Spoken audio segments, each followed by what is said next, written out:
Good morning. My name is Svetlana Beckman. I will be your moderator today, and you are at the Ethical Humanist Society of Chicago at one of our Sunday programs. Welcome to our live audience. It's great to see people here, and welcome to our virtual audience as well.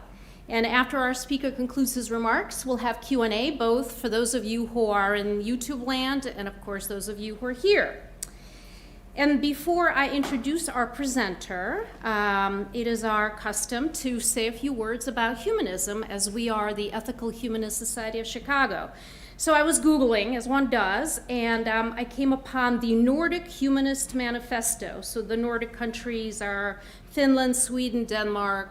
I'm probably missing some, but in any event. So here are a couple of the initial points of the manifesto, which I liked. Humanism is a secular life stance. Its starting point is that humans are part of nature, born free and equal in dignity and rights, equipped with reason and conscience. Humanists hold that there is no predetermined meaning to existence. We are all free to find meaning and purpose in our own lives through relationships, through individual reflection, relationships with others, and the rich culture humanity has created in science, philosophy, and the arts. And I was thinking that, it's both liberating and scary to have to create your own meaning. But, for those of us who do not have a faith in a supreme being, that's the task that we are dealt. And one of the ways that we make meaning of our lives is by gathering together in community and learning, as we're going to do today.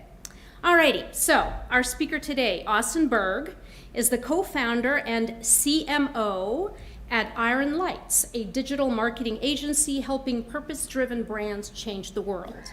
He also serves as vice president of marketing at the Illinois Policy Institute.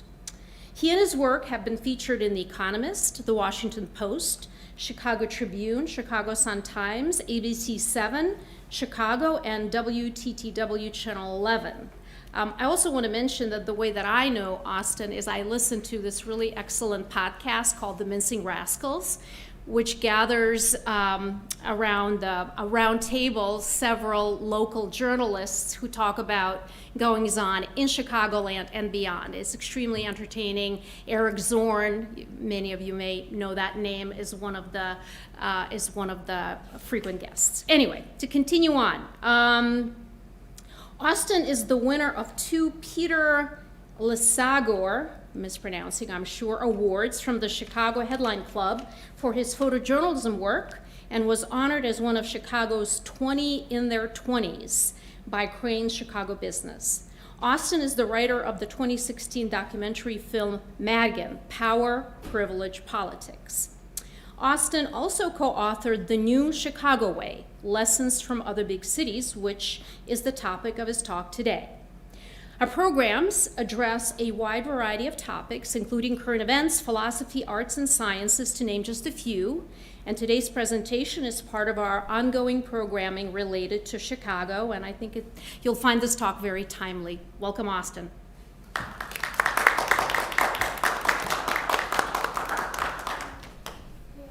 Thanks, Svetlana. Thank you guys for having me. Can you hear me okay if I stand up here? Yep. Sometimes I have to do kind of a power stance because I'm kind of a taller guy. Thanks again so much for having me. Could I get a show of hands? How many people in this room have lived in the Chicagoland area for 10 years or more? Raise your hand. Keep your hand up if you lived in the Chicagoland area for 20 years or more, 30 years or more, 40 years or more. Okay. The folks who still have their hands up at the end are typically most difficult to convince of what I'm going to talk to you about today. But they are also among the most fiercely loyal people to our city and the communities that reside within it.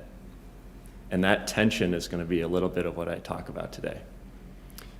Could you also raise your hand if you've read or heard of the book Nature's Metropolis by William Cronin? Awesome. That's 5 people? Yeah, this is the smartest group I've ever spoken to because no one ever raises their hand. If you're coming to a talk on a Sunday morning about Chicago government, you will love this book. I can't recommend it highly enough. It's really the economic history of the city of Chicago and why not only Chicago, but all of its surrounding areas sort of came to be. It's a really beautiful book, and it starts with this story. There's a young woman in the mid to late 19th century living in Wisconsin, and she's writing in her diary about a train ride that she's taking, and it's the first time she's been on a train. And on that train ride, she looks out the window, and she sees in the distance a dark, acrid, ominous cloud on the horizon. And she says, looks like a storm's coming in. And in a line that seems sort of out of a Spielberg movie, another passenger on the train says, that's not a storm, that's Chicago. And too often, it can feel like, as residents of the Chicagoland area, that a dark, acrid, ominous cloud is sort of hanging over our heads. Whether that's the fact that we have more homicides on an annual basis than Los Angeles and New York City combined, whether it's us having more pension debt as a city than 44 of the 50 US states. But it's also deeper than that. It's metaphysical. That dark cloud is a reflection of the selfishness, the rivalry, the ignorance, and the corruption of our political culture. And I'm so pleased to be speaking with ethical humanists today because you guys get that. And my understanding of ethical humanism and its history is that it's basically through discipline and adherence to some moral principles we can lead more fulfilling, enriching lives and better our world. And what I'm going to talk to you about today is that government requires adherence to some of those principles if it is to serve us effectively. But Chicago alone, among major cities, lacks the mechanism to establish or enforce any of those principles. And in absence of that, what arises is a dark, acrid cloud of selfishness, of ignorance, of corruption, of rivalry. So in 2019, I co-authored this book called The New Chicago Way. And our hypothesis for the book was very simple. 1, Chicago is an outlier. Chicago is an outlier city in many ways. 2, that outlier status is the result of bad decisions made over decades. And 3rd, those bad decisions are the result of an outdated, poor system of governance. So what does that mean? That's what I'm going to talk to you about a little today. I'm going to talk to you about some of the findings from our book. And then I would love to just do question and answer for as long as possible. I love talking about Chicago. I think it is the greatest city in America. I think in the words of Barack Obama, it is the most American city, but it happens to be its worst governed. And I want to really make it a clear distinction between those two things, because too often Chicago catches stray bullets as a city and its reputation because of its governance. But it is a beautiful city full of beautiful people with amazing potential. So who are our peers?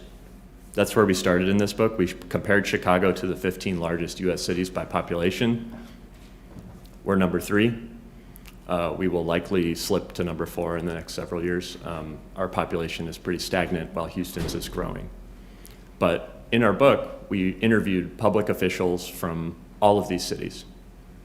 We interviewed people who run for public office, we interviewed voters, we interviewed bureaucrats and policymakers, and we compared and asked them, what does your governance look like? What's working? What doesn't work? Here's how we do things in Chicago. How does that sound to you? How does that strike you?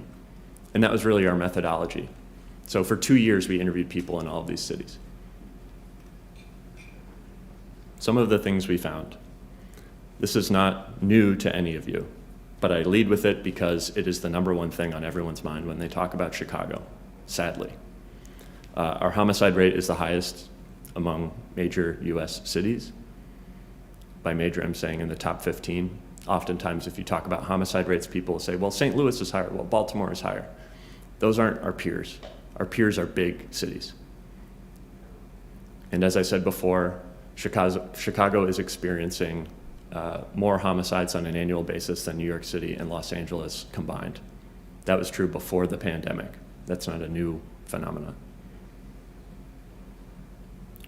And then the next conversation inevitably goes to, well, should we have more or less police? And that can become very acrimonious. Here's where we rank on police officers per capita. This data is a little bit outdated. We might be a little bit lower than New York and Philly now, but the point remains the same. We're among the highest for officers per capita as a big city. So it can't go down to a simple discussion of we need to double the number of officers or we need to defund police. That's too simple of a conversation. And one of the things we talk about in the book is the importance of the consent decree. Please raise your hand if you've heard of the police consent decree in Chicago. Okay, great. If you care about violence in our city and constitutional policing, and you've got a free afternoon, I highly recommend reading the actual consent decree because it will blow your mind. After reading it, I think the most common thought for people is the average Portillo's, the average Pita Inn, the average Kaufman's has better management practices than the Chicago Police Department. There are things in that federal consent decree, which is really a guidebook for improving policing, that are as simple as, hey, maybe we should have electronic copies of employee reviews. Hey, maybe we should have a process by which we judge whether training is effective or not. Basic things. And we may talk about this more in Q&A, but the problem with policing in Chicago is that it is politicized, not professionalized. And that goes back to our governance structure, which we'll talk more about. I talked about this a bit earlier. Pension debt, we are more than double any of our peers in terms of pension debt per person. There's a lot of talk in the current mayoral race about property taxes in Chicago. Almost the entire property tax levy for the city of Chicago goes to this. It doesn't go to services. It goes to past management mistakes in the form of debt. And it is a huge anchor around the neck of our city, and particularly around the necks of young people who will be on the hook for this debt.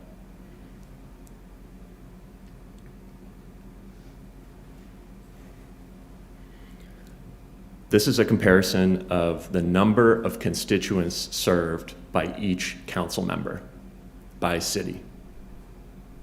You'll notice in Chicago, our 50 aldermen serve about 50,000 people per ward. One of the things about our backwards and old political culture, there's not another major city in the country that calls them aldermen, like elders of the village. And no one else calls it a ward, like a place where people are kept, an asylum, right? This is a parochial, backwards view of government, but it was how every big city was in the late 1800s, early 1900s. It was ethnically based, service-driven government that was hyper local. Almost every single big city in the United States moved away from that. Chicago did not. So what happens when you have aldermen, a legislative body, that are serving this few people? Here's one of the consequences. Almost all of their time is not spent on citywide issues like the policing that we were talking about or the budgeting that we were talking about. It's, did this person get their garbage picked up? Did this pothole get filled? I need to approve signage and sidewalk cafes for every single little piece of property. Approving every single small zoning change for every parcel of property in my ward. It's these glorified kind of ombudsman-like duties. And when given that power, we see the results. 40 aldermen going to prison over the last 40 years. Because you as a business owner in that ward depend on at least the ambivalence of a politician in order to succeed. And when those are the stakes, corruption is inevitable. So we have the most corrupt legislative body of any city or state in the country because of that dynamic. It also means that because of that vacuum, because they're so focused on just the goings-on in their ward, one person controls all citywide policy.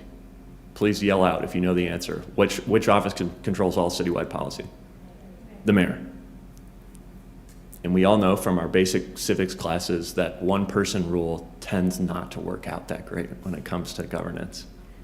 There are not checks and balances in Chicago. City council, they are focused entirely on the happenings in their own ward, and that's where their power comes from. The mayor controls all citywide policy. The council is a rubber stamp most of the time for the mayor's priorities.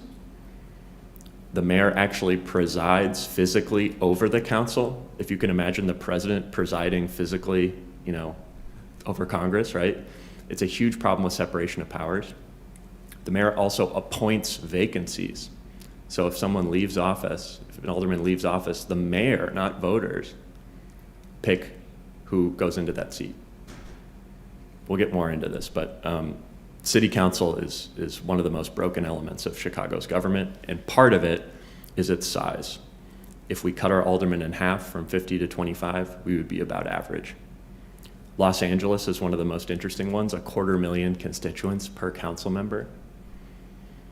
Guess what you can't do when you have that many constituents? Be in charge of potholes, garbage pickup, and signage permits. That is a Kafkaesque nightmare, if I've ever heard of one, of having those sorts of requests come into your office every day. I just talked about the mayor filling vacancies. Chicago and San Francisco are the only big cities in the country that allow that.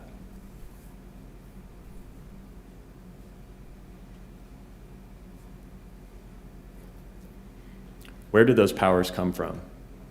Who sets the lines of what the mayor does, what the council does, what the treasurer does, what the controller does? It comes from something. Oh, I'm sorry. I want to talk about this first. Term limits. This is another extremely important thing. In absence of term limits, you have the building of political machines. So we knew this, for example, from Berg for 50 years, right? When you don't have limits on terms, and you also have very low turnout elections, you have people who become very comfortable in those roles of local power, right? Now getting to what I was talking about, the rules of the game. How many of you in here have heard of a city charter before? In most major cities in America, a vast majority of the crowd raises their hand because it is the blueprint for how their city government works. It's like a constitution. Chicago does not have a city charter. It is the largest city in the United States without one. Our neighbors in Indiana, Indianapolis, don't have a traditional charter, but it's because they have a very odd form of government where the city and the county are kind of a Frankenstein monster of one. But we are really, really rare in lacking this foundational document. And there are all sorts of interesting, horrible decisions that are made in absence of a document like this. One of them, you may know, is called the parking meter deal, which 100% of the time elicits that reaction when I say parking meter deal, by the way. If you don't know, this was a move in the 2000s whereby the city of Chicago sold parking meter revenue for the next 75 years for about $1 billion and then spent all of the money in 2 years. This deal was made in 36 hours with almost no public hearing and no oversight. That happened because there are no guiding principles. There's no enforcement mechanism for those principles of government in Chicago. There is no charter. Here's how the parking meter deal would have worked in New York City, which has a city charter. Some alderman, or maybe the mayor, has an idea, hey guys, let's sell all of our parking meter revenue for 75 years. Here's what it looks like. They would have to present that to an independent concessions body, a board that deals with that. There would be several public hearings. It would go to the full city council floor for a vote. And because that's such a large concession, it's likely that that would have even gone to voters in a referendum. And voters would have decided whether or not we saddled 75 years of Chicagoans with a private operator of parking meters. Another example, in the wake of the murder of Laquan McDonald, the then police superintendent, Gary McCarthy, was fired. Do any of you remember who his replacement was? It was a man by the name of Eddie Johnson. The way that city rules work for appointing a new police superintendent is that a committee on city council submits 3 candidates for superintendent to the mayor, and the mayor picks among the 3. Well, McCarthy was fired. 3 candidates were recommended to the mayor, and the mayor said, no, please go back and suspend the rules for 24 hours so I can appoint my guy, Eddie Johnson, a person who did not even apply for the job. With a constitution, that can't happen, right? In absence of a constitution, it is the whims and the will of one person that is controlling these decisions. How did that decision work out? Well, that police superintendent happened to be found passed out, intoxicated behind the wheel of his car. And he was fired. We could go on and on. Another famous example, we lead the book with this example, is the raid of Meigs Field. Some of you folks who have had your hands raised for living here for 30 years would remember Meigs Field. Anyone who played the Microsoft video game Flight Simulator would know it's Meigs Field. It was the first airport in the first computer flight simulator game. In the middle of the night, with no warning, with no vote, with no indication that this would happen, Mayor Daley at the time had 3 backhoes carve 3 huge X's in the runway of Meigs Field, a little airport near McCormick Place on Northerly Island. It's now beautiful. I mean, you can go there and it's pretty nice to walk around. It's very beautiful. There's nature. But this is an example of autocratic one-person rule. There was no consequences for that. There was a small fine levied by the FAA because they weren't notified of it, and everybody just went along as if nothing had happened.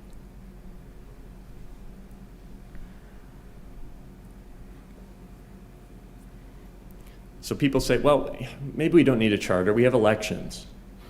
People vote for the mayor. People vote for aldermen. If you don't like their decisions, vote them out. We hold elections when people don't want to vote in Chicago. Here is the weather, historically, for our February elections versus November elections. In February, in Chicago, our low temperature average, 21 degrees. There's 9 inches of snow, 5 days of snow. Our voter turnout is about 1/3, meaning more than 1 million people who could vote in the city of Chicago do not vote in the mayoral election. Meanwhile, in November, it's not, November is not paradise in Chicago, but it's not February. Our turnout's much higher, and people know that they vote in November. In fact, Chicago, if you'll see on the left, we are the only big city in the country that has its elections in February of off presidential years. There's another great book by a guy, after you get done with Nature's Metropolis, read this book. It's called Don't Make No Waves, Don't Back No Losers. And it's by a U of C professor named Milton Rakoff. It was published in the 70s. And it's a sociological account of the daily machine. And it's a really amazing book. The cover looks like a Scorsese film. And in that book, the title, Don't Make No Waves, Don't Back No Losers, is in reference, in some sense, to this. Because Don't Make No Waves is about the decisions you make as an elected official. If you do something that somebody likes, they're going to forget about it in 2 weeks. If you do something that someone hates, especially a special interest group hates, they will get their members to trudge through the snow in February and vote you out of office. A good example of this, in 2019, the mayoral race, where Lori Lightfoot beat Tony Preckwinkle and went to a runoff, the real field temperature the morning of Election Day was 1 degree. The only people who vote are the most highly motivated, entrenched interests. We talked a little bit about a movie I made on Mike Madigan. You can watch it at michaelmadigan.com. He was so old school that he did not own his own name as a URL, so we bought it, and the film is posted there. That was an example of a political machine. That political machine is dead. Ed Berg's political machine is dead. The new political machine in the city of Chicago is the Chicago Teachers Union. They are the most powerful political force in terms of getting out the vote on Election Day. We made a similar film on that called Local One, which you can watch on YouTube, and I highly recommend. Not the focus of this speech, but it's important to know the most entrenched political interests are the people who benefit from this. In any other context, this would be called voter suppression. For some reason, it is not in Chicago. We talked about debt and taxes, so I wanted to talk about that a little bit. We looked at what we called fiscal control measures by big cities. The first one is, do you have an independent elected controller, someone whose job it is to provide a check on the mayor when it comes to views of city finances and communicating that to the rest of the city? Most cities have something like that. Chicago does not. But it's not alone. San Diego doesn't have this, Jacksonville, San Fran, Indy. The second one, robust council involvement. This means the city council's offering amendments, they're challenging the mayor, they have an independent office that's doing their own budget calculations. Chicago, as of 5 years ago, has one of these. It's called the Council of Financial Analysis, I think, COFA. And there was a big hoopla around it saying city council is finally going to have some independent folks who can calculate a budget. They can look into these things, and they don't have to rely on the mayor's office. That's just telling them, for example, hey, vote away the parking concessions for 75 years. That'll fill our budget hole, right? COFA is 2 guys in a closet. That is a joke that is true and not funny. When we were researching the book, we spoke with them, and they told us all about how impossible it was to do their job with such a small staff in such a large city. It remains that way to this day. So Chicago is one of only 3 cities that does not have an independent elected controller or robust council involvement in budgeting. And here's the third one, voter fiscal constraints. In New York City, all new tax hikes, all new debt, voters get a referendum. You decide. So if somebody says, hey, I think we need to have a new levy on real estate sales over $1 million, for example. Some people might think that's a good idea. That would have to go to voters to pass. The mayor can't just ram something through city council and people have to live with that for 50 years. Voters decide. Chicago is the only city among the top 15 that lacks all 3 of these key constraints. What have been the consequences of that? Lemons. We are a junk credit-rated city. Our fiscal practices are whatever the mayor says and whatever the mayor wants. And for me, I see that as a generational justice issue, because the young people of Chicago today are paying for this malfeasance 50 years ago, bad choices 50 years ago. That is what debt is. So a lot of times people will ask me, well, how would you fix the budget problems? What taxes would you raise? What things would be cut, right? The first thing you have to do is this, because any change you make on the budgeting or tax side can be immediately undone, just like suspending the rules for 24 hours, right, to get your person in as the superintendent. Same thing goes for financial practices. These are the most important things to balancing the city's budget so that we can have a sustainable future for our city. Here's one really interesting consequence of these lack of fiscal measures. This is a comparison of the police and fire department budgets for Chicago and LA. So look at that first line, land area. Chicago's 234 square miles, LA is more than 500. So they have, almost double the land area, 50% more people. We have 2.7 million, they have 3.9. Our fire department budget is almost the same. Our police budget is almost the same. That is the consequence of 50 years of no fiscal constraints. Very, very simple comparison to another major city that's bigger than us, that's spending the same, and on policing at least, getting better results. And guess what? They have a lot more fires too. So I would say they're probably getting a lot better results on firefighting as well. This one is a pet peeve of mine, so just please bear with me. How many of you have been to a convention at McCormick Place? Okay. The black box on the lake. Chicago has more convention centers, publicly owned convention center space of any city in the Western world. 2.6 million square feet of convention space. The debt is in millions, so 4 billion in debt. We pay $244 million a year in debt service. You look at Orlando, Vegas, and Atlanta. Those are the three other largest publicly owned convention spaces. They have problems as well. There's an amazing book on this called Convention Center Follies by a guy named Haywood Sanders. He's a professor down in Houston. This is a classic example of business interests know that there's one person you have to convince to get anything done, the mayor.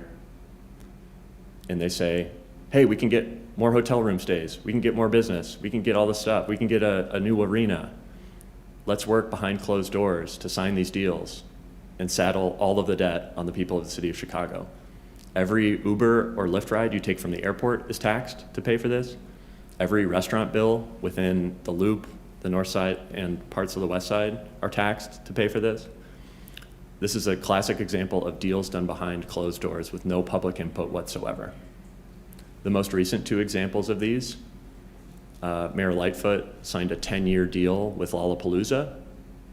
No city council involvement, no voter involvement, selling park space for 10 years.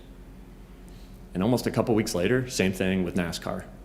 3-year deal, do whatever you want with city streets. Me and these business interests, me as the mayor and these business interests are going to do this deal behind closed doors. You guys don't worry about it. You'll see the details later. The exact same thing has been happening with McCormick Place for 60 years.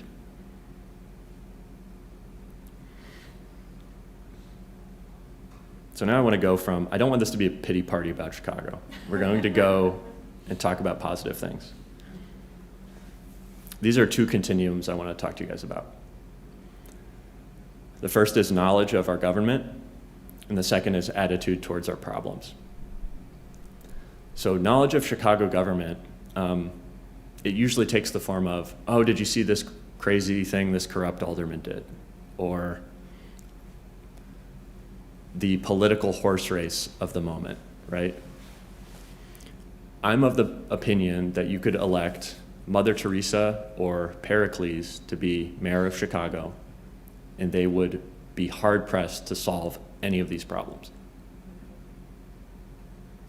Because our knowledge of Chicago government is political knowledge, it's not about governance.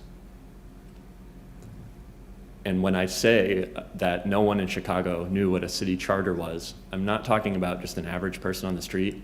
I'm talking about the largest and most influential civic leaders in our city thought I was talking about charter schools when I said charter. Meanwhile, you have leaders like, for example, State Representative Cam Buckner. He ran for mayor. He worked a lot in New Orleans under the mayor there, and he talks about one of the first things he realized in working in the state legislature and in Chicago was he would ask people, what does the charter say about this? And they would look at him like he had 3 heads. So young folks get this. It's harder to talk about for people who have been entrenched in sort of the political culture of Chicago for many decades, right? So first is taking folks from ignorant of governance to informed. That can be done. There were several mayoral candidates who, for the first time in 100 years, had as part of their platforms establishment of a city charter. That's starting to happen. And then the second is attitude towards our problems, and it's a continuum from complete apathy and disillusionment to actual concern. So my co-author, Ed Bacharach, and I like to say there's sort of a 3-step mental model for most problems in Chicago. First step, everything's corrupt. Second step, we can't do anything about it. Third step, shrug. Corruption is an extraordinarily big problem in our city. I talked to you guys about the fact that our city council is among the most corrupt legislative bodies in the country. But what's funny is if you look at corruption convictions per capita for the whole city compared to the 15 largest other judicial districts, we're about middle of the pack. That's not to say corruption's not a huge problem, but it's also too often used as an excuse to not do anything. So the more we can think about what are some concrete steps we can do rather than apathetically or just in a nihilistic way throw up our hands and say nothing can be done, it's too corrupt, the better our outcomes will be. So a couple things you can do. One, selfishly, read our book. If you don't want to read the book, go on Spotify or Apple Podcasts and search New Chicago Way. We did a podcast mini-series where we interviewed some of the people we interviewed for the book. It's like 6 or 7 episodes. You'll learn most of the same things that are in the book. The second is talking with your state senator and representative. So the thing about a city charter is that the state of Illinois actually has to change a law to enable Chicago to do this for itself.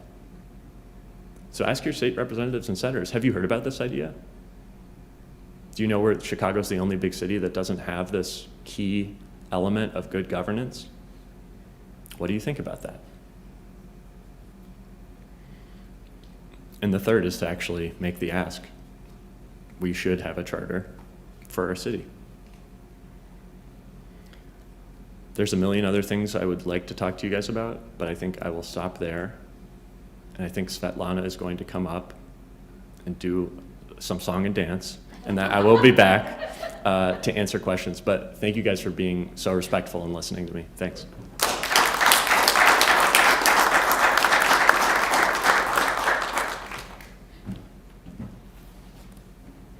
No song nor dance, I promise. Thank you, Austin. All right. So now we will have a musical interlude, and Q&A will follow. We invite you to make contributions by going to our website, and a link will be posted on YouTube chat. And then our in-person audience can scan a QR code, which you can see around and certainly behind you. And Katie is vigorously pointing at the QR code.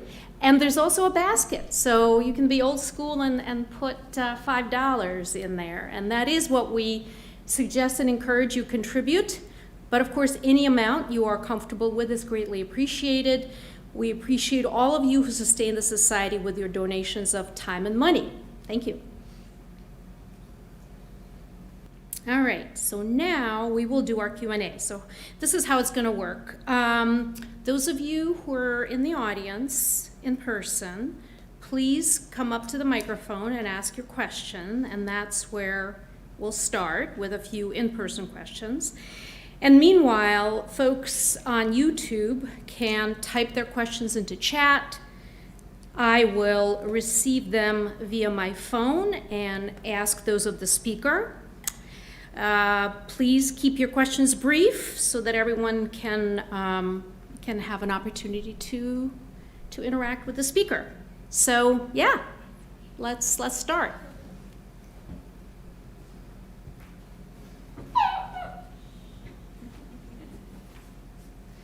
Thanks for that really eye-opening talk. My question is, why? Why is Chicago such an outlier Great question. in all of those things? That's the first without a doubt, the first question people ask. So I should include it in my speech maybe, so you don't have to get up and ask it. Chicago tried to have a charter in the early 1900s, along with every other big city who established a charter in the progressive era. And the way that business interests went about passing one was in a way that was extremely alienating to the rest of the city. So some of you may have heard of the Civic Federation. They are still here. It's an over 100-year-old institution in the city of Chicago. They, along with a lot of business interests, pushed for this and did so in a way that they wrote the Constitution to be overly friendly and deferential to those folks.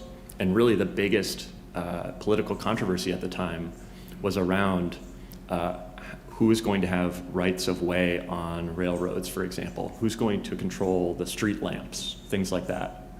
And the charter that they presented to voters was just really kind of politics as usual in Chicago, and it was resoundingly defeated. We have not tried to have a charter again for 100+ years. What's really funny is that a mayor named Martin Cannelli, he was the last mayor before Daley #1, really a reform-minded mayor, created a commission that not only recommended a city charter, but called the 50-member city council and the responsibilities of the aldermen an anachronism in the 50s. Now we're 70 years later, and it's still anachronism. It's still just as out of place today as it was in the 50s, right? So part of the reason is that that has just been lost to time, and no one has brought up this idea as part of the vocabulary of reform in Chicago for 100 years, and that's changing now. Two very quick stories. There have been two major charter revisions in the last 30 years among big cities. Actually, Houston just had one too, so 3. New York City in 1989, the city was almost bankrupt. It also had there was a Supreme Court case that basically said their current governance structure was unconstitutional, so they had to go back and rewrite their city constitution. And in it, they put things like that independent concession body, right? They put things like an independently elected controller. Mayor de Blasio was actually that before being mayor of the city. Los Angeles, similarly, in 1999, had a massive charter revision. And that happened because there was actually a secessionist movement of LA. There was neighborhoods that were trying to leave the city altogether. So they got together and rewrote their city constitution. And critically, this is the most important thing, approved by voters. This is about deliberative, participatory democracy. Right now, the choices that voters have are who's the mayor, who's my alderman. They have no voice in what the structure of their city government is. So great question.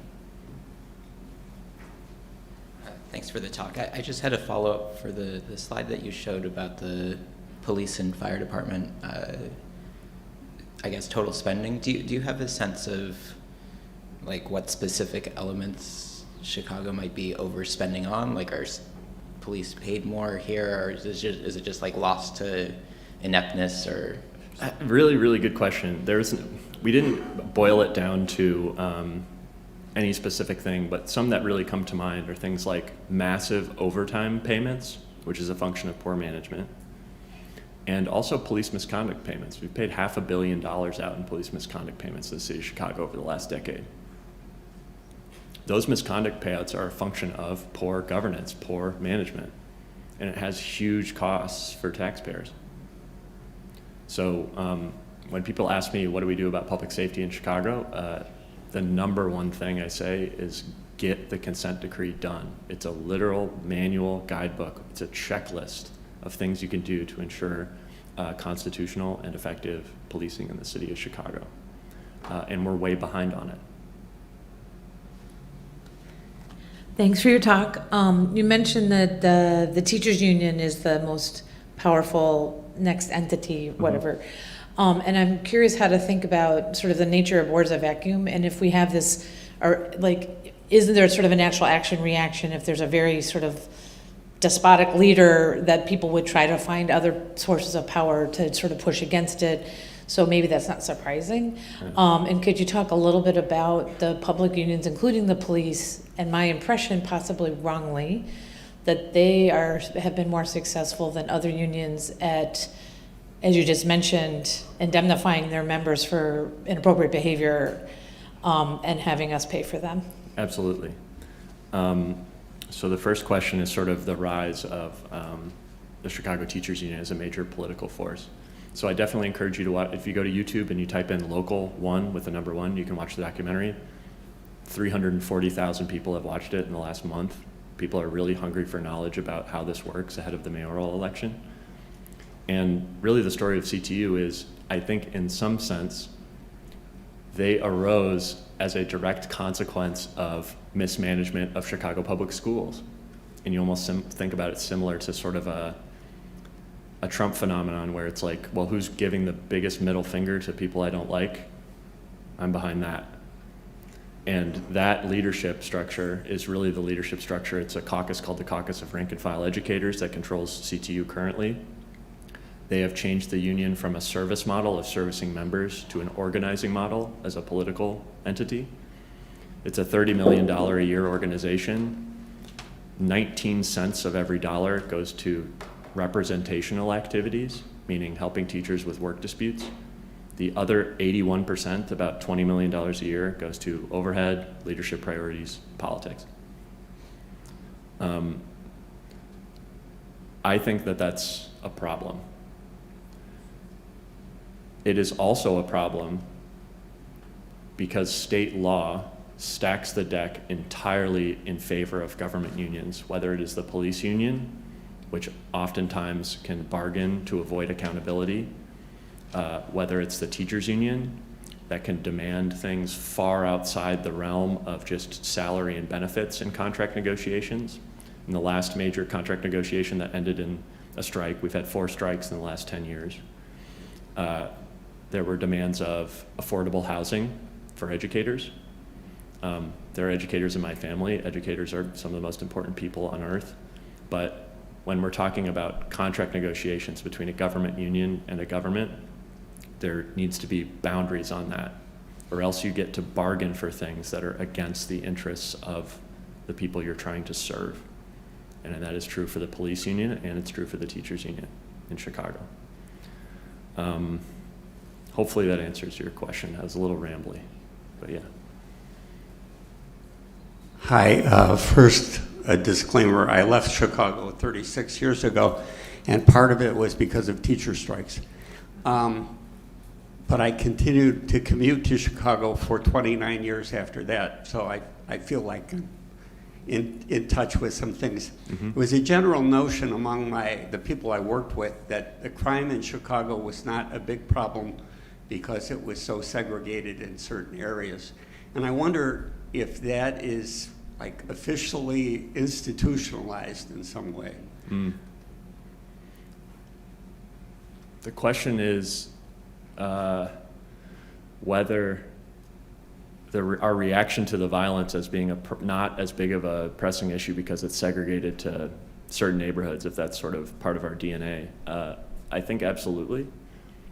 So one of the most important things about that contributes to our well-being as just humans is a sense of autonomy and agency.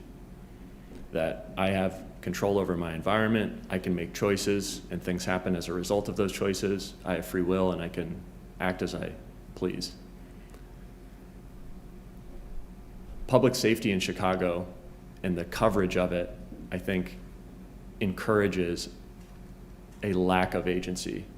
So if I read a story about another 9-year-old kid who's shot in the head, and I'm just reading a news story about that, and there's nothing evident that I can do in that moment to address any of it, and that happens week after week after week after week, going back to this, you end up on the left. Sorry, I have my continuums. You remember those? Concern versus apathy, right? It breeds apathy and disillusionment because you feel like you can't do anything about it. And one thing we can do about it is follow the handbook that we were given to improve policing and public safety in the city. And that's why I really focus on that. Is it going to be a silver bullet? Absolutely not. But it's a great first step and something that lawmakers and policymakers should be committing to and should be held accountable for. So yeah, I think right now, public safety is such a part of the discourse, not only because of a large spike in crime, but it is in areas that had long been sort of been able to ignore that the exact same thing was happening in neighborhoods outside of their own. I do think that's true. Yeah, I'm one of the people that raised my hand with the Nature's Metropolis. It is definitely worth a read. It's a little heavy and it takes a lot to get through, but it is fascinating to read that and get sort of the cultural antecedents of, you know, how Chicago evolved. One of the questions I wanted to ask is, I was involved in a discussion through the Strong Towns network. I don't know if you're familiar with that, but it's a movement about looking at urban economy and development. And there, in this Zoom meeting, there were a number of people who were activists and also elected officials from communities throughout the country in North America, Canada as well. And one of the things that we talked about is, in terms of moving the needle and in terms of engagement, there really aren't that many people who are making the key decisions in any particular community. Mm-hmm. And that being engaged and organizing constituencies is an effective way to start having some influence, because you don't have to influence really that many people. Mm-hmm. So the question to you is, you know, given the cultural evolution of Chicago, what are the power cells? You mentioned the unions, but there are other power cells. In the Nature's Metropolis, they talk about the emergence of the Board of Trade, for example, and some of the other groups that were in Chicago, the business groups, and also other civic organizations. What are the groups now? What are their interests, and in what way are they impeding, you know, creating inertia or impeding any kind of progress to this kind of change? Yeah, I love it. There's a couple ways you could sort of slice it up. The simplest way is insiders versus outsiders. People who are comfortable with the status quo, that happens in the business community, that happens within the mayor's office, and that happens within government unions. And there are even cleavages within those of people who are, you know, I've been here 40 years, this is how it always has worked in city government, right? But really, I think there are sort of three power cells. It would be the business community, it would be government unions, and it would be the mayor's office. So those all have different interests, but ultimately, in each case, most of those entities, most of the leaders in those entities have an interest in preserving the existing structure. So when it comes to a charter, and we learn from the mistakes over 100 years ago, it's actually about going into community and engaging people about what their biggest concerns are with government. And Joe Ferguson, who would be a great speaker here, he was the former Inspector General of the city of Chicago. He was there 12 years. He started a new entity called Re-Chicago, R-E Chicago. If you Google that, you can learn more. That is a nonprofit devoted entirely to engaging and educating people about the need for a city charter. And it has to come from ground up. That is not to say that there are no existing leaders who care about this. There are plenty who realize, for example, hey, I don't like it when Chicago has to come to the state every time it wants to do something. And they're always down in Springfield complaining about this or that state law. Maybe we should get that off of our plate and really allow it to adopt a governance structure that is in its best interests, right? That's an example. There are plenty of leaders who think that. As I said before, there were mayors who said, and I think are starting to realize, it's not fun being the person who is accountable for every single decision in every single department of city government. You have to make too much cross compromise. Everything is on your head. I have a vested interest, perhaps, in divesting some of my power and letting the legislature do its thing. Some aldermen who get in, especially Democratic Socialist aldermen who sort of come in on these high-minded ideas, and they get in and they say, "What? This is the job?" I'm just answering phones all day about people complaining about things that city services should be able to take care of. They want a different structure of lawmaking, right? So those are some of the interests at play. Yeah. Next question. I want to go on record and say I don't know. I'm still thinking through this, so I'm going to be asking you this question real time. For some context and background, I work a lot, well, sometimes I work a lot with people who build community and community engagement. And this might be completely anecdotal, but experientially, I have noticed that there is a growing movement for people who are very community-minded.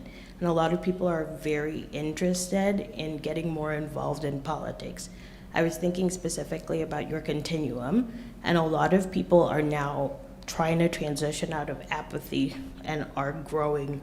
Like the people working towards concern seem to be growing in numbers. Between that and the voter suppression that is happening, how do we kind of bridge those gaps? That's A. Part B of this question is, I think part of the issue is people just don't know what to do or don't know what the issues are. So how do you go from uninformed to informed in a space where people don't necessarily understand a lot of the language that's involved? So how do we make it more accessible to people who want to be involved but don't really know how to be? Great question. So the first, how do we bridge those gaps? I think it's about listening to the concerns that people actually have. So it's very easy for me to go in some room and say, we don't have a charter, we need a charter. Everyone's like, I didn't know about a charter beforehand, I don't care. I care about this thing that's happening in my community.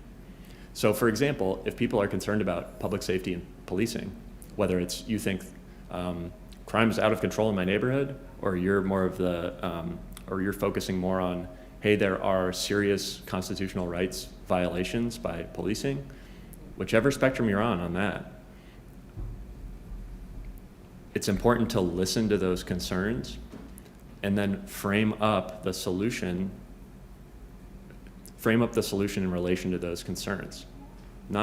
It's not fixing every problem, but for example, with policing, wouldn't it be a good idea if we actually had a process that had to be followed for who the police superintendent is? And it's not dependent on a mayor thinks, city council, suspend the rules for 24 hours and I'll appoint my person. No one thinks that's a good idea. No one thinks that's a great way to make decisions, right? I think that's, in terms of communication, I think that's what's most important. And then I guess on those continuums, how you move people, the book is meant to be sort of an initial vocabulary for reform. And that's taken hold with people who are interested in reform. So things like ReChicago, which Joe is leading, Illinois Policy Institute, Better Government Association, these are organizations that are solutions-minded and have the ability to communicate in simplified ways that people can understand about these issues. So I think those institutions are really important as we get people more educated. The great thing about a charter also, in terms of agency, right, autonomy, this is something you get to vote on, Chicago voter. It's not something that politicians are going to go sit in an ivory tower and do, and you have to live with the consequences. It's something you will go to the ballot box and vote on. Any other questions? Yes. I know that you want to ask questions, and I will let you, but I just want to entertain a couple of questions from YouTube. How do the two mayoral candidates stand regarding a city charter? Paul Vallis, as part of his ethics package, which is interesting, has the establishment of a charter commission, which would be the first, front-runner mayoral candidate in 100 years to bring up that issue, which is extremely encouraging. Full disclosure, I'm a single issue voter, and this is the issue. So that's very encouraging to me. Brandon Johnson hasn't been asked directly about it to my knowledge, but it's not a part of his platform. So that's what I know about that. Do you think that the local media, what is your opinion of the quality of coverage of these issues by the local media? It's a mixed bag. So given the nature of journalism and news media in that industry over the last 20 years, there aren't the resources available to do in-depth reporting on structural issues about Chicago government in the context of the mayoral race. Instead, every story is, this politician got this jab in at the debate, or this poll shows this. It's quick, easy clicks on stories, which is not to fault any individual person, and that's just sort of how that industry is moving. Some exceptions, WBEZ did an amazing series that Joe was a part of on city charter and reimagining city government. That was really great. Cranes is doing a similar series on that right now. But we can't rely on news media to educate people about this because it requires a lot more in-depth work and explanation that is just not allowed for in the current business model of those places. One more. Sorry. Question, didn't the home rule provisions in the 1970 Illinois Constitution greatly reduce the need for cities to obtain permission from the state to implement a variety of things? Great question. We've got a constitutional scholar in the room, whoever Apparently, answered, whoever in asked YouTube that. land, yeah. That's awesome. So our Illinois Constitution, we have a state constitution. It was passed in 1970, and it has provisions in it that basically relate to how cities govern themselves. And one of the key discussions in the 1970 Constitutional Convention was exactly this problem. Cities are coming to us all the time asking if they can do stuff. We need to set some ground rules for cities. So it did help in some sense, but it's horribly written. It's extremely vague. There's no reference to a charter, and it makes it very difficult for cities to change their form of governance. So it's lacking in a lot of ways, but it's particularly lacking in giving cities the ability to pass these governing documents for themselves. So there needs to be state legislation addressing that.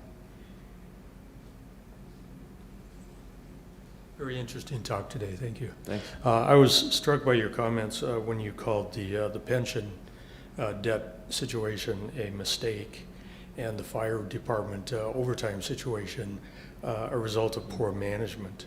Is it really that benign? And then my second question is, do you have any information on the risk of default on the pension situation and the status of all that? Yeah, so I love nerding out on pensions. Not everybody does, I'll keep this short. Actuaries say that pension funds between 80 and 100% funded, or you're kind of in a green zone. That's pretty good, 80 to 100% funded. That means you have the money in now that will pay for the benefits going forward. The teacher's pension in Chicago is 47% funded. The laborer's pension is 42% funded. The police pension is 24% funded, and the firefighters are 19% funded. To call that a mistake, I do think is benign. I think it's like, I don't know, maybe afterwards we can all come up with some words that we would use to describe that. The core of the pension problem was politicians made promises that they couldn't keep. And everything beyond that is some variation of kicking the can or keeping up appearances to avoid dealing with those promises. So the state of Illinois says pension benefits cannot be diminished or impaired, meaning if someone was hired to work in 1980 and their pension the pension structure that the state set says you can retire at this age, you get 3% compounding raises every year of retirement, you get this much percent of your final year salary. and you retire 40 years later, there's a constitutional protection. Nobody can change what it was on day one of your employment. So many politicians made easy trades for government union support to say, yes, we'll sweeten this, we'll sweeten that, we'll do this, we'll do that, eligibility changes, benefit changes, all this stuff. Eventually that comes home to roost, and politicians are making a decision of, well, I could, triple the tax rate to somehow pay for this, or I could just kick the can down the road and hope that someday the federal government will come in and bail us out. Hope for a federal bailout is the current operating model of the leadership of the city of Chicago when it comes to pensions, which is extremely irresponsible, to say the least. Here's what happens when there's not money to pay those pensions and some big Uncle Sam doesn't come in to pay for it. This happened in Central Falls, Rhode Island. You had basically a functionally bankrupt pension fund. Retirees got, I believe, 40 to 50% cuts on their actual benefits. And that was decided by a judge. So you had people on fixed incomes, retired, who just saw that check shrink in half. If there isn't a serious discussion about changing some of the benefit structures in the state of Illinois at a constitutional level to allow for some of these changes, that's where this is headed. So it's very hard to impart upon people the urgency of that because it's always a tomorrow problem. But this is the biggest fiscal problem in the city of Chicago, and you could say it's the biggest problem in government because when you're paying for past mistakes, you can't invest in future, right?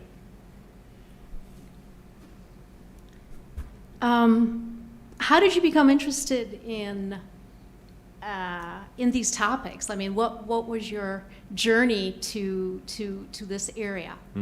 So I worked on a campaign at Illinois Policy in 2015 or 16, working with food cart vendors. So if you go to neighborhoods like Little Village or Pilsen, there's a lot of people, it's usually women, selling sliced fruit or hot chocolate or tamales, things like this. Those were illegal in the city of Chicago because brick and mortar businesses had lobbied against there being any kind of licensure to legalize those businesses. So in absence of that, many of these women would be robbed. They would deal with police harassment. Some would have their food thrown in the street. And I worked with a vendor named Claudia Perez, who's a tamale vendor. We did a documentary on her. It got 1 million views organically in the first week. People were coming from all over to buy her tamales, and we worked with a coalition of people to legalize food carts in the city of Chicago. There was a licensing structure that's still in place today where you could get a license to do this business legally.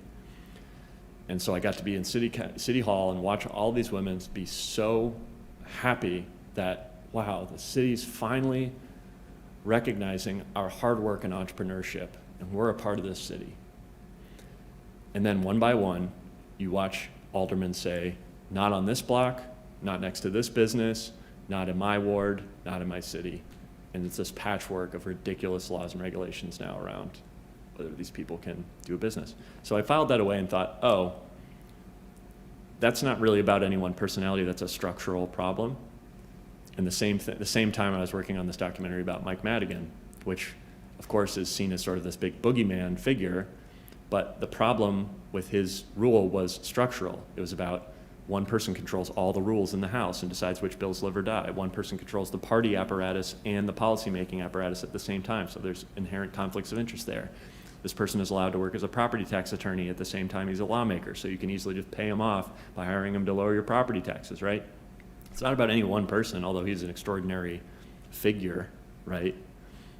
Extraordinarily corrupt, but it was structural. So that's why this book is the way it is. Ed Bachrach, my co-author, thought the exact same way, and that's what led to us working together on this book. It was like, let's get beyond like the horse race politics stuff and get into structure and governance. I have the sense that the school budget actually could be straightened out pretty quickly if you're willing to cut a huge amount of middle management and close a bunch of local schools.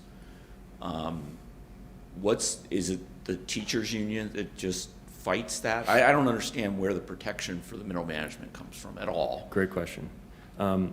Chicago Public Schools currently spends $28,000 per student per year. You could go to pretty much any private K through 12 school for $28,000 a year, like the nicest ones, some of the nicest ones. That budget has increased per student 55% over the last 10 years. Meanwhile, the enrollment of Chicago Public Schools is down from a peak of more than 500,000 kids in the 60s to 300,000 kids today. It'll probably go under that next year. So because of that, there are a 30% of schools, school buildings in Chicago Public Schools are at less than 50% capacity. A third of schools have less than half the kids they were built for. So there was an effort in the 2000s to reorganize and reallocate capital within the schools so that you don't have 52 kids going to a school built for 2,000 kids. And they're not getting the services that they need. They're not getting extracurricular activities because this system makes no sense. You're walking into a basically empty building every day. The Chicago Teachers Union was the first union in the country to bargain in their contract a ban on any kind of closings of buildings. So in my opinion, money should not flow to a system, it should flow to the student. And families should decide where to use that money. If you could give every parent in Chicago that $28,000 to send their kid to whatever school they want, public, private, charter, whatever, that money would be better used than what it is being used for now, which is to fund a ridiculous system that no person would ever construct. The most frustrating thing about that, $28,000 per student per kid, you talk to any teacher in Chicago Public Schools, they're still buying their materials for their kids, right? They're still buying pencils and notebooks and clothes for kids. It's not getting into the classroom. A lot of it is funding a political machine, frankly. About this last question, why? Because it sounds pretty cyclical. If we're trying to think about the best way to have as many people have access to education as possible, it seems like this is the best way to go about it. If it is a system that isn't sustainable, that is its own problem. But how do you balance those things out? Like, how do you ensure that teachers are treated fairly and have their wants and needs met and they're able to be the best they can be for their students? Students from underprivileged communities have access to decent education. Why are there fewer people going to school in the city? Why are there fewer people going to school in the city? Because in absence of a mechanism where they could make the schools better or hold people accountable for performance of schools, one thing I didn't mention is the precipitous decline in test scores as well over the last 10 years. Your only option is exit. So I'm not going to wait for politicians to sit around and come to a fix. I'm leaving. I can't afford to wait for my kid to find a school that works for them. I'm leaving Chicago Public Schools. There's not. They're going to southern states. There's a black reverse Great Migration out of Chicago to southern states, and not just southern states. It's south suburbs of Illinois. It's northwest Indiana. Those are some examples, but there's very little consequence for the people in power of those families leaving. The teachers union leadership still gets paid. Property tax levies keep going up and stay the same. There's no accountability mechanism for when that choice is made, which is why I think you need to change how the funding works. It should follow the student. I had a question about, you talked about transparency and like public hearings and things along those lines. And I guess maybe I'm just unduly pessimistic, but I worry a little bit about creating sort of rules that says you have to have a public hearing, but then you have a public hearing that is essentially ignored and the decision was already made before that public hearing. And I'm wondering if that pessimism is wrong, and if in places that there's public hearings, there's evidence that they really do change ultimate policies, or it's just, yeah. Great question. So yeah, I mean, if any of you have gone to a local government meeting and they ask for public comment, how many times is that public comment actually changing an opinion of someone in authority, right? I don't know the answer to that. Let's say it's 1% of the time, or some really small number. The point of the public hearing, or some kind of mechanism that forces presentation of something to the public, is that it acts as a speed bump in the decision-making process. So for the parking meter deal, I mean, media didn't know about it, aldermen didn't know about it. There's a funny story in the book where Alderman Wagasback got a call from a concerned constituent that there was papers flying all over the place in a dumpster in an alley in River North. And he went to go look, and it was papers from the company that was pushing that deal with intricate details about how that deal worked that were never presented to actual public officials who were voting on this, right? It's crazy. So the point of those meetings isn't necessarily, politician, you have to listen to us. It's simply a speed bump, a roadblock. And the more of those things you have that can't be manipulated, the less power you have concentrated in just one individual, right? You can't have just a suspension of rules and get whatever you want. I'm going to take the moderator's prerogative and ask the last question. Are you, I mean, I know that we totally focused on all the things that are broken in Chicago government, but are you optimistic or pessimistic about Chicago's future in the next 10, 20 years? Aside from government necessarily. I fervently believe Chicago's the best city in America. I'll probably die here. So it would be pretty screwed up of me to be pessimistic and be staying here. Like, that doesn't really make sense. It'd be like, yeah, I'm going to the hospital. I'll probably die in this hospital because of this cold, but I'm going to stay here. You know, like, it doesn't make any sense. So Chicago has so many natural advantages over other cities. We are awash with such amazing, whether it's just the layout of the city, the infrastructure that we've already built, a massive big thing of fresh water right next to us, Lake Michigan. Like, there's so many natural advantages Chicago has. It should be winning. It should be growing really rapidly, and it's not. Here's the great thing about that. Those struggles are happening because of choices made by people. It's not happening because of natural disasters. It's not happening because of, like, you know, some act of a higher power. It is man-made. These problems are man-made, and the solutions are too. So that's what makes me optimistic.